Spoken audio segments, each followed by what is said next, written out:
Hi எல்லாரும் எப்படி இருக்கீங்க? இன்னைக்கு day 17 of the 21 day sustainability challenge தாங்க.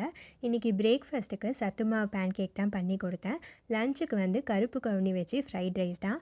அதுக்கு வந்து நான் கருப்பு கவுனி ஆல்ரெடி வேக வச்சுருந்தேன்.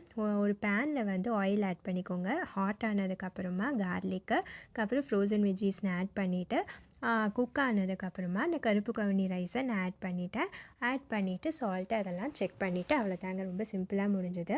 சத்து மாவு பேன் கேக்குக்கு ஃபஸ்ட்டு எக்கு பீட் பண்ணிக்கிட்டேன். அதோட சத்து மாவு போட்டுட்டு கொஞ்சம் பேக்கிங் சோடா, கொஞ்சம் baking powder, cinnamon powder, vanilla essence எல்லாம் போட்டு கொஞ்சம் பாலும் வாட்டரும் போட்டு மிக்ஸ் பண்ணிக்கிட்டேன். ஸோ நார்மலாக பேன் கேக் பண்ணுற மாதிரி தாங்க. ஸோ அது எல்லாத்தையும் போட்டு மிக்ஸ் பண்ணி பேன் கேக் பண்ணி கொடுத்தாச்சு. அது கூட ஃப்ரூட்ஸு கிவியும் ஆல்மண்ட் பட்டரும் வச்சு சாப்பிட்டாச்சு. ஸோ லஞ்சுக்கும் வந்து கருப்பு கவுனி ஃப்ரைட் ரைஸ் அண்ட் கர்ட் வச்சு தான் நான் கொடுத்தேன். பசங்களை அனுப்பிச்சிட்டு நான் ஆஸ் யூஷுவல் 1 ஹவர் வாக்கிங் போயிட்டேங்க. வந்ததுக்கப்புறமா நானும் பிரேக்ஃபாஸ்ட்டு சத்து மாவு பேன் கேக்கும் ஃப்ரூட்ஸ் அண்ட் ஆல்மண்ட் பட்டர் வச்சு சாப்பிட்டாச்சு. லஞ்சுக்கு வந்து கருப்பு கவுனி ஃப்ரைட் ரைஸ், கர்டு, அதுக்கப்புறம் ஃப்ரெண்டு டேமரின் ரைஸ் கொஞ்சம் கொடுத்துருந்தாங்க. ஸோ அதுவும் ஸ்னேக் ஆட் கூட்டும் வச்சு சாப்பிட்டாச்சு.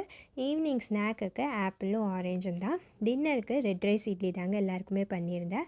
அது கறி லீஃப் பொடி, அப்புறம் தட்டைப்பயிறு குழம்பு கடைசியாக கொஞ்சோண்டு இருந்துச்சு, அதையும் சாப்பிட்டாச்சு.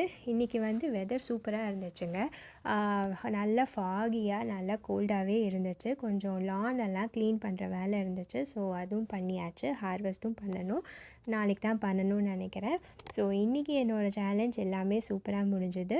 உங்களுக்கு எப்படி போச்சுன்னு கமெண்ட்லேயோ இல்லாட்டி பர்சனல் மெசேஜ்லேயோ சொல்லுங்கள்.